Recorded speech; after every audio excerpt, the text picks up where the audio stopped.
So in Matthew 12, Jesus is casting out devils, and the Pharisees say, "This fellow doth not cast out devils, but by Beelzebub, the prince of devils." And Jesus then proceeds to give this famous quote that Jesus knew their thoughts and said unto them, "Every kingdom divided against itself is brought to desolation, and every city or house divided against itself shall not stand. If Satan cast out Satan, he is divided against himself. How shall then his kingdom stand?" So this is often brought up. Abraham Lincoln in the United States history quoted this during the United States Civil War, essentially saying that inasmuch as a country is divided against itself, it's going to fall apart, agreeing with Jesus's broader point. But Jesus uses this as a rhetorical device to talk about, to say it doesn't make sense that the devil is casting out devils and all of a sudden the devil's doing good things for people and helping people. And so he then uses that as an argument to saying, okay, but if I'm casting out devils by the Spirit of God, which makes a lot more sense, right?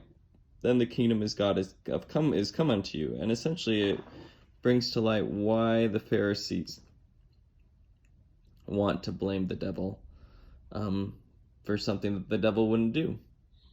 The Pharisees want to blame the devil because they don't want to acknowledge that the kingdom of God has come. They don't want to acknowledge that Christ is Christ.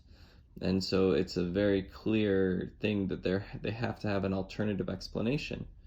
Nowadays, that alternative explanation tends to be science or coincidence or something like that. And so when there is a miracle, someone is healed, they'll say, oh, it was the placebo effect, or oh, it was they just got better, or oh, something along those lines.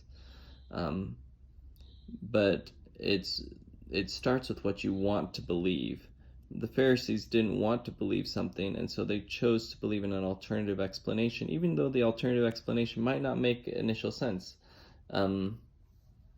Might not really make intuitive sense. If you really examined it, you have to decide what you want. And the assumptions of science, philosophically, the assumptions in science are that things have an empirical, non-metaphysical, non-divine cause.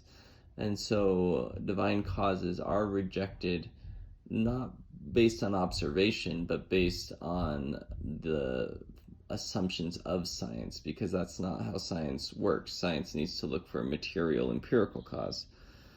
And it assumes that's how you can find things out. So it's what people want changes what they believe.